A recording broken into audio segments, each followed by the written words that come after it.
Brunet. Quem foi... Olha eu me ajeitando na cadeira.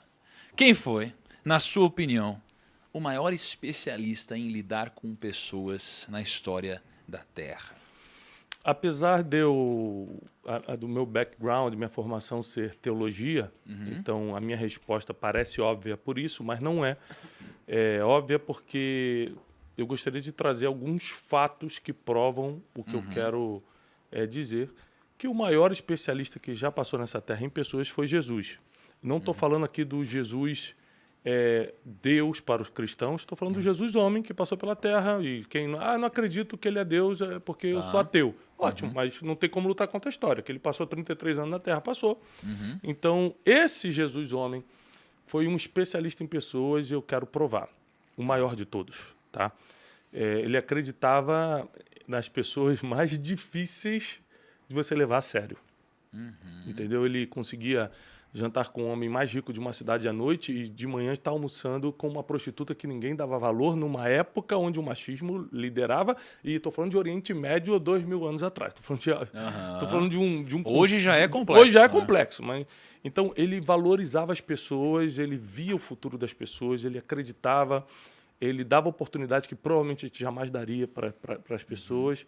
Ele sabia categorizar pessoas, isso é uma coisa que eu quero ensinar hoje, que vai facilitar a vida de todo mundo que está assistindo a gente. Então, sem dúvida, quem passou por essa terra e deu uma aula disso foi Jesus. Mas olhando para o Jesus homem, né? Se a gente fosse tirar um pouco desse lado espiritual, místico, né? Quando você fala sobre, ele podia ver o futuro das pessoas e tal, você fala sobre uma ótica espiritual ou você fala sobre uma ótica de, cara, ele consegue tanto ler as pessoas que ele consegue imaginar o potencial de onde elas chegariam de uma forma mais técnica? Tem duas formas de você enxergar isso. A forma espiritual, que é eu consigo ver porque é como uma evidência, eu consigo entender o seu futuro. Mas por acaso, dessa vez, não estou falando de uma forma espiritual, não. Ele tinha uma leitura sobre o futuro das pessoas. Então, por exemplo, eu não tenho nenhum tipo de dom de premonição, mas consigo entender o seu futuro.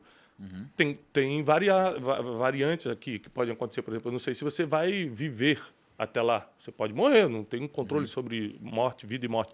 Mas se você viver e continuar fazendo o trabalho que você está fazendo, ou seja, se você não mudar seu comportamento e não morrer, é muito fácil entender para onde você está indo. Entendeu? Então, não é uma questão de premonição mística, é uma questão de análise de dados. Dá para entender pelo seu comportamento, pelo coração que você tem, pelas coisas que você estuda, pela forma que você trabalha, por quem você convive, dá para você entender para onde essa pessoa está indo. Mas me conta, sei lá, tentando trazer alguns exemplos práticos, assim, poxa, situações onde de fato Jesus, por entender sobre pessoas, tomou uma decisão melhor, ou deixou de tomar uma decisão ruim, ou se safou de alguma enrascada, tirando o lado místico da coisa, pelo fato de ele de fato entender muito sobre as pessoas, assim. Tem várias. Uma que vem na minha cabeça agora no dia que ele foi preso, ele estava num monte chamado Getsemane, era um jardim em frente a Jerusalém, e ele estava ali com os seus principais discípulos, Pedro, Tiago e João. E os soldados chegam para prender Jesus. Tava tanto os soldados romanos quanto os servos do sumo sacerdote, que eram os rabinos da época, que mandava a religião junto com Roma, a religião judaica junto com Roma comandava, governava Jerusalém naquela época. E eles tentam prender Jesus, e a Bíblia cita o nome de um servo do sumo sacerdote, como se fosse um soldado, um pau-mandado do sumo sacerdote, que seria como se fosse um papa católico hoje. Esse servo tenta colocar a mão em Jesus, o apóstolo Pedro, que estava com ele, saca uma espada e corta a orelha do cara. Nossa, velho. Está na Bíblia. Então, peraí, vamos começar a trabalhar algumas questões aqui. Primeiro, o que um apóstolo estava fazendo armado no monte de oração? É a primeira pergunta que eu fico pensando. Cara, o cara levou uma arma para orar com Jesus. Mas por quê? Eles já estavam com medo, porque Jesus já vinha falando, eu vou ser preso, importa que o Filho do Homem seja entregue, mas ele vai ressuscitar no terceiro dia. Ninguém acreditava na parte do terceiro dia, eles estavam focados no vamos matar Jesus. Então ele pega e leva uma arma. Os discípulos, eles não tinham essa fé de que de fato ele... Cara, é muito difícil acreditar quando você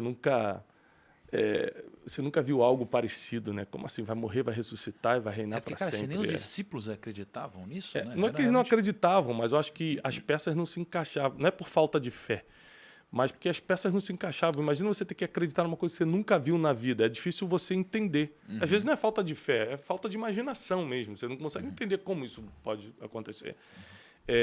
E aí, o segundo fato que acontece aqui, o que a gente precisa pensar, é que ele arranca a orelha. Cara, o cara tem que ser um espadachim profissional para mirar na orelha. Tem que estar afiado. E cortar a orelha. Então, há de se convir que ele não mirou na orelha. Ele foi na cabeça, ele queria acertar a cabeça do cara. O cara deu uma O cara deve desviadinha. ter uma desviada e cortou a orelha. Né? Não está escrito assim na Bíblia, mas é uma interpretação lógica. Né? Quando ele corta a orelha desse servo, Malcolm, Jesus olha para Pedro sem levantar a voz, coisa que eu não faria.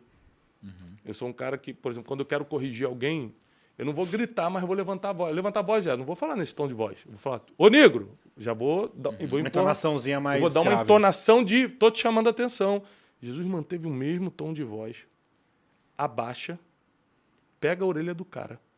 Ele abaixa e pega. Ele abaixa, pega a orelha do cara e olhando para Pedro, ele começa a reverter a situação da seguinte forma. Com uma mão, ele começa a recolocar a orelha do cara, ele começa a fazer um milagre. E com a outra ele aponta para Pedro e fala, Pedro, você não sabe, ele era mestre em fazer perguntas, né? Por isso que quem quer ser especialista em pessoas tem que aprender a fazer perguntas. Porque é a forma mais prática da pessoa confrontar-se a si mesmo. Em vez de você confrontar com o dedo na cara, você faz uma pergunta que é muito mais eficaz do que uma acusação.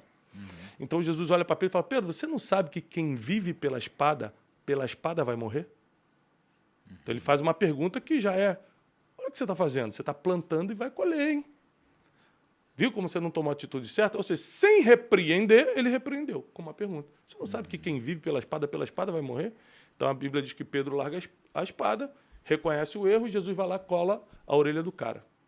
Ou seja, ele sendo preso num momento de tensão, porque o problema é quando a gente está no foco de tensão, cara. Não dá para você dizer que conhece uma pessoa enquanto você não entrar em focos de tensão com ela.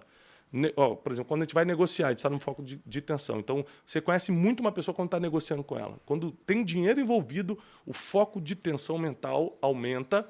Então, você rapidamente vai descobrir quem essa pessoa é de verdade. Em discussões você descobre. Quando a pessoa chega num limite emocional e briga com você, por exemplo, ali você vai descobrir muito sobre ela. Então, é muito difícil você conhecer uma pessoa sem ter passado no foco de tensão com ela.